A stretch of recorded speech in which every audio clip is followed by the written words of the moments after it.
Now joining me here on Golf Talk Canada, Dave Markle, the caddy for Nick Taylor. And Dave, you're joining us from Oakmont, where you're sitting in some deep rough. Tell our audience where you are. That's right. Hey Adam, thanks for having me on. I'm on the in the right hay here on the par 5 12th hole.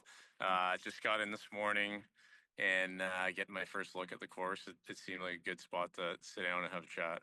There you go. I love that. Now, we've seen lots of rumors of images and videos about what Oakmont looks like, how tough it's going to be. You're there, you're sitting in the rough. How thick is the rough right now? Yeah, it's pretty juicy off the fairways. It's gonna be, like I said, it's gonna be a good test for the boys this week. Premium on hitting the fairways, hitting greens, and yeah, it's gonna be good. And we'll get back to the US Open here shortly, but we're coming off another RBC Canadian Open where your man, Nick Taylor, was the low Canadian. Just overall, how did the week go? Yeah, it was a fun week. It's always fun coming back home. Obviously, with what happened 2 years ago, Nick's a bit of an icon in Canada, rightfully so. No, he had a good week. His game looks great, and we kind of had a chance at the end there, and just didn't go our way this time. And it's always nice to be in the hunt at home, and the support, feeling the support from the fans. Yeah, it's second to none.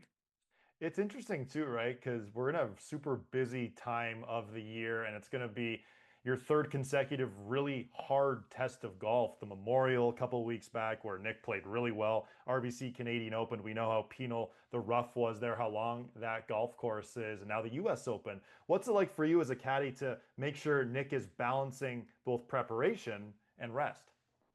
Yeah, it's a big stretch here. This is the third of 4 weeks, and like you said, the last couple of weeks have they've been demanding in different ways. Jack's place is, I think every shot you hit at Memorial is pretty stressful. And then last week, dealing with kind of the demands of obviously Nick being fan favorite and past champion. Yeah, I think he kind of chilled with his family last night, and they're getting into town right about now. Had a probably a slow morning, a little bit of a travel day, and it's supposed to rain here this afternoon, I think, and the weather's maybe not supposed to be great. So, if he didn't get out here today, it might not be a bad thing. Sometimes rest is more important, right? 100%. And you mentioned something there that I want to touch on here, and that's stressful golf shots. And for you as a caddy, you're getting yardages for your guy, but you're also monitoring how he's feeling. And that's what I want to ask you about in getting a yardage. How much does Nick fluctuate in terms of if he's under the gun with adrenaline, that sort of thing? Like how much are you adding or taking off different yardages? Yeah, there's certain situations like the ball went pretty far in the rank hole yesterday. He might have been amped up a little bit there. I'm not sure. You'd have to ask him. But I think the stress for me is you want to make the right decisions and get him in the right places, and try to make things as easy on him as it can be, and so that he can just kind of go ahead and execute, right? So yeah, you don't want to screw things up, but when you start thinking like that, it's you're gonna screw things up. So you just got to kind of do your job and support him as well as you can, and let him kind of go and hit the shot, right? Yeah, well, and we're coming off the RBC Canadian Open where Nick played very well, and everyone remembers where they were back in 2023, the iconic 72-foot putt.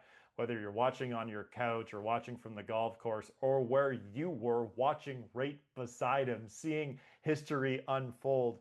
2 years later, what kind of fond memories do you have from that moment? Yeah, it's I definitely had the best seat in the house for that. It was kind of a blur, you see the putt kind of getting closer to the hole, and thinking like, man, this could go in, and how good it looked, and boom, it disappeared, and kind of mayhem. It's hard to believe it's been a couple years now, and but I think Nick would probably echo these thoughts, that it's cool to hear from other Canadians or anybody in general that where they were when the pot went in, and kind of how they felt. And it's going to be one of those moments in Canadian sports that we'll probably both get told those stories for a long time, right? Especially Nick. 100%. It was one of the greatest moments we'll ever see in Canadian sports history, period, which is awesome. Now, We're at the US Open. We're at Oakmont and it's a practice round day. So I'm just so curious, day in the life for you. Let's say Tuesday morning, Nick is on the ground. You've got a practice round schedule. What's a day in the life for you, Dave? Yeah, it's busy. It's busy from Monday to Wednesday afternoon, and then I feel like once Wednesday gets here, you can get a little bit of rest in the afternoon because usually there's a pro-am or at a major week, they'll shut the course around 4 or 5, and you really can't get back on it. So it's kind of nice to have that hard finish line or stop so that you know that you can go home and get a bit of rest. But yeah, they're busy days. Like tomorrow morning. I don't know what our schedule is yet, but I imagine we'll play. It's probably weather depending this afternoon, how many holes we get in, but definitely 9, probably 18 tomorrow. But depending on what time we play, I'll probably try to sneak a few holes in before that, just walking the course and kind of rolling balls on the greens to different hole locations that we might expect for the week. And then we'll play, and then I'll probably come back out and throw a few discs down on the rest of the greens and try to roll as many balls as possible and just get a good feel for the greens before heading into the tournament on Thursday. So, we always want to kind of get on the course a couple times without our player so that we have our bearings and know where the putts are going, know what our lines are off the tee.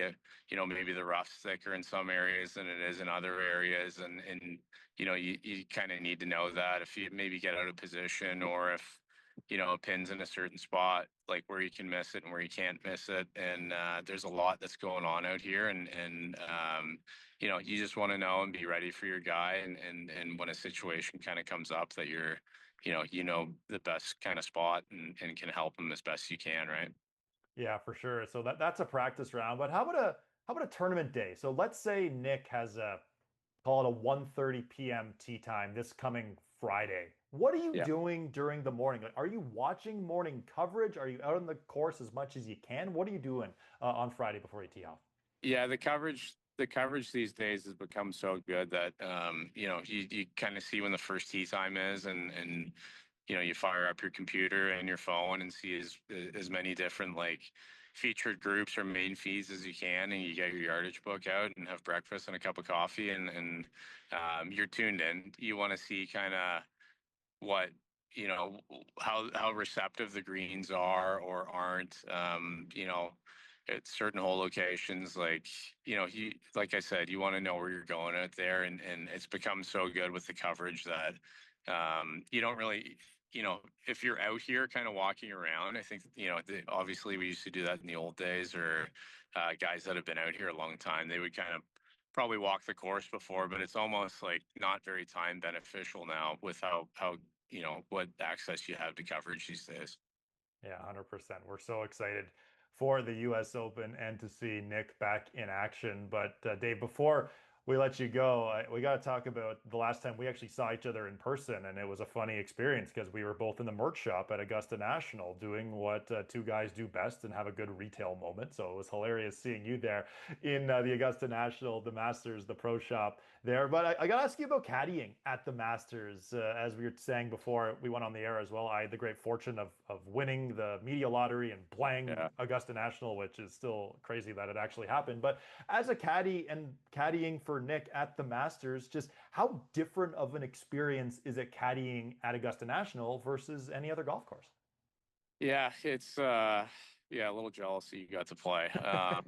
But no, caddying there, this was my second time, and I think Nick's third time there.